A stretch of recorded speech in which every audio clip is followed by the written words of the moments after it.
welcome back to my YouTube channel. I know it's been a while, but I don't have like a upload schedule and I haven't figured that out yet.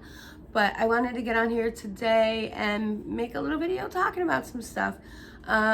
So the first thing I want to acknowledge is yes, I'm in the hospital. Yes, I am on oxygen. I'll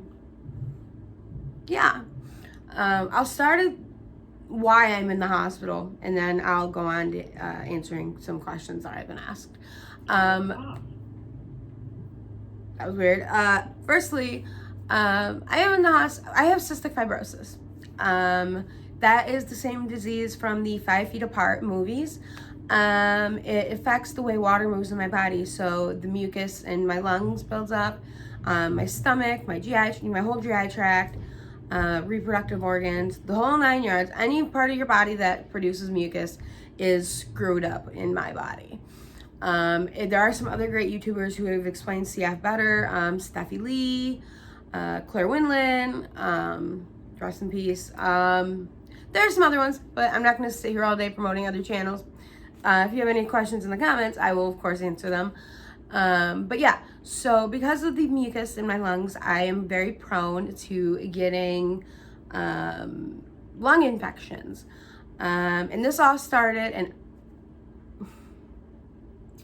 I don't want to hear any anti-vax disputes in the comments. You will be blocked if you can block comments on YouTube, or you'll just be deleted, like straight up. I don't want to hear it because I rely on other people to get vaccines for certain things that I can't get. Anyway, it all started for me, this admission, when I got my second COVID vax. I got my vaccine and I spiked a little bit of a fever, but I took some Tylenol and it went away. And I woke up the next day and I just had this weird, wicked cough. Which is kind of a first sign for CFers. We know when our cough is different. We live with it, you know? So if something changes, we know. And I had a different cough. And since my Trikafta, I really don't cough at all. So I had this wicked cough. And about 3 days into it, I was really starting to get worried because it didn't just go away. And it was kind of getting worse. So I called up my doctors and I was like, hey, I'm having this cough. I think it started when I got my vax, but like I'm not really sure if that's what caused it. I know us CFers have really sensitive lungs and kind of anything tends to take them off. And they prescribed me some oral antibiotics. And that is usually the case with me. We try oral antibiotics so I can stay home first. So we did the oral antibiotics. Sorry if I'm breathing weird or loud. Oxygen, sorry. Anyway. So we started the oral antibiotics. We did the full 10-day course of them, and it didn't help. And then came along my CF appointment, and I was feeling better. The cough did dissipate. So I really didn't expect to be admitted this doctor's appointment. But I was, because I did my home spirometer test, which is your lung function. I cannot explain what a lung function test is accurately or very well. It basically just tests how well your lungs are working. My lung function had dropped down into the 60s, where my normal baseline is 85 and above-ish. So they were like, you have to come in. And that day, I drove the hour to my hospital, and now here we are. I'm admitted. So far, this admission has been kind of rocky. It's been one of the harder ones, definitely.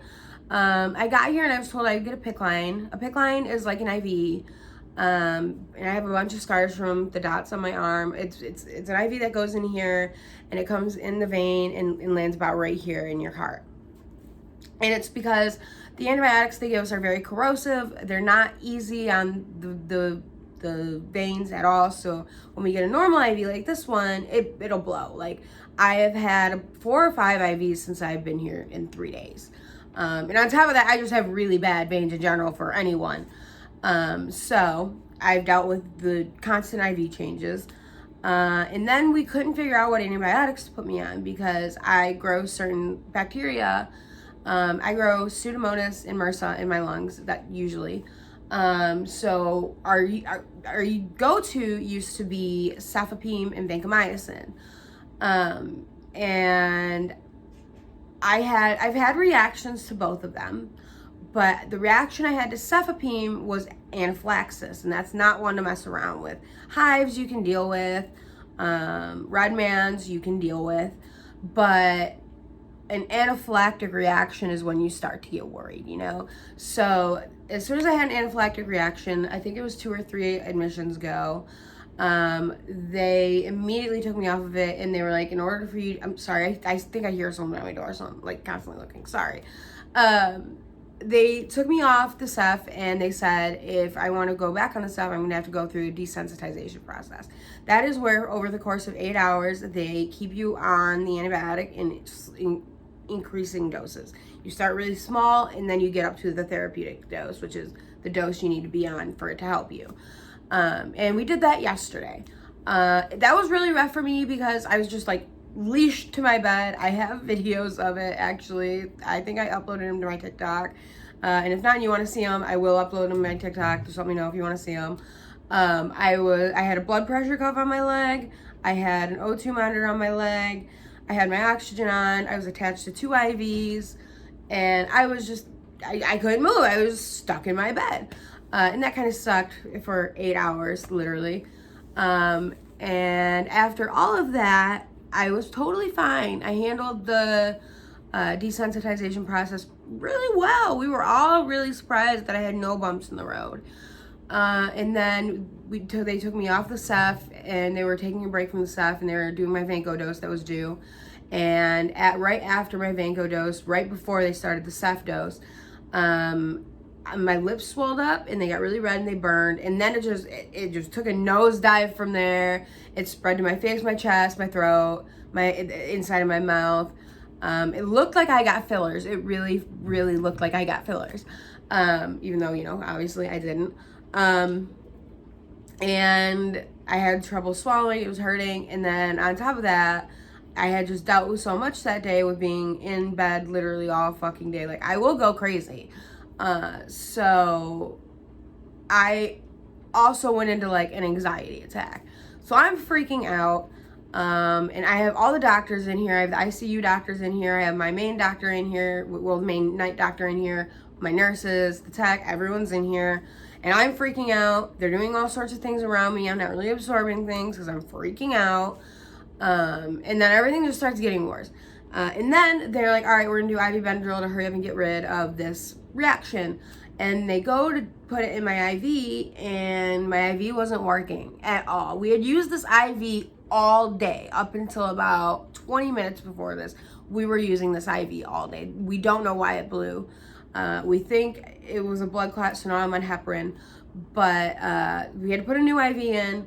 But because my reaction was progressing so fast, we had to do emergency intramuscular Benadryl for the first dose. So I don't like people giving me shots. That's weird. I will give myself the shot, thank you very much. So I did the intramuscular Benadryl, which burned really bad. And then I started feeling a little loopy because that's what Benadryl does when it's IV or IM. And then I had to do another one in my other leg, which was Epi. We did 2 Epis and a few IV Benadryls. The IV Benadryl ended up totaling up to about 150 milligrams. And when you are on Benadryl at home, you just take the one, you know, the pink and white pill, you're taking about 25 milligrams.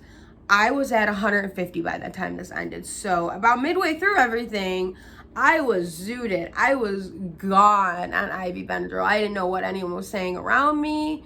Every time I looked at someone that I knew was talking to me, I would look at them and they'd be talking to me, and I knew they were talking to me, but what was coming out of their mouth wasn't making any sense. It was just gibberish. I'm sure they were making sense, but because I was so messed up, I couldn't follow any directions or anything.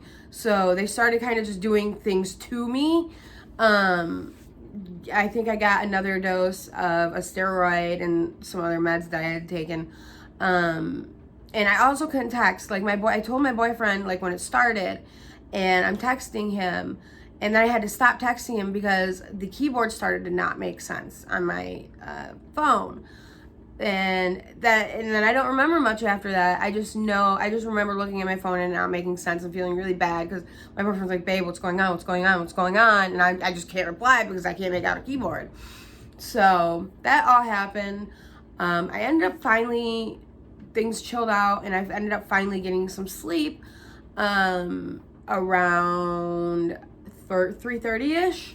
And then I woke up at 7:45 today, which is my normal wake up time. So every day this whole hospital stay, I've gotten about 4 hours of sleep. Yay me. And then today, everything's been calm so far today. They put me back on the vancomycin. They canceled out the Ceph because they think the Ceph caused it, even though I think the vanc caused it. But whatever. I'm not a doctor. What do I know? So they put me on a new one, Cefazine or something like, I don't know what it's called. It's really hard for me to memorize antibiotics because I have been on the same antibiotics my whole life. So when something's changed, I'm just lost. So here we are today. When I woke up today, I felt like I was hit by a bus. My whole body hurt.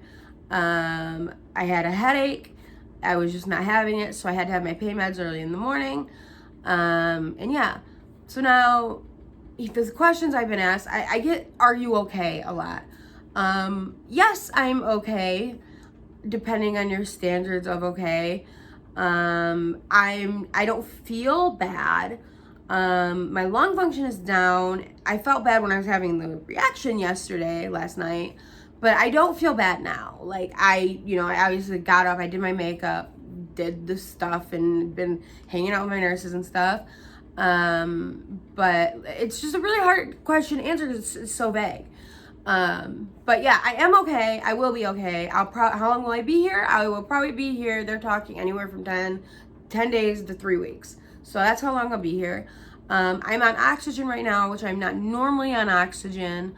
But I'm getting really winded, really easily. So I have oxygen on, especially when I'm talking a lot. That's why I put it on for the video, because I don't want to like start panting in the middle of a video. Why do I need to stay here? I see other CFers that go home on IV antibiotics and take care of their PICC line on their own. I don't trust myself to do that. It's really that simple. I'm not a responsible person. And on top of that, I live an hour away from my hospital. So if anything were to go wrong, I couldn't just be at my hospital. I would have to drive an hour to get back to the hospital. So it's just too much of a risk for me. So I do all my IV antibiotics in the hospital. A lot of CFers do go home with their IV antibiotics. I just, no. And yeah, that's where we are now. From this day on, I am gonna keep making YouTube videos. Probably not every single day, because there are a lot of really boring days when you're in the hospital. But I'm gonna keep making little vlogs here and there, so expect a few more while I'm here. Usually when I have updates. But yeah, to answer everyone's questions, I'm okay. I will be okay. When I get out of here, I'll be better than I have been. And hopefully I will be able to, because when I got admitted, I was at a streak of not being admitted at all for a year and a half. And that is like amazing for a CFer who went from being admitted 3 times a year to going a year and a half without any admissions. And that's all because of Trikafta. That's a whole nother video though. If you want a video on my Trikafta, I will do that. Let me know. So yeah, I will get out of here and I'll be okay. And I will start my little clock again and see how long I can make it without another admission. And yeah, thank you guys for watching. I know this was kind of rushed and weird, and it's literally being recorded on my phone. But thank you guys for watching. Subscribe if you want to follow along with me. Hopefully I'll get to better uploading schedules. And if you have any questions, leave them below. I'll either reply to them, but if they are a good enough question, it'll become a video all on its own. So yeah, thank you for watching. Please sub. I'll see you guys later. Bye.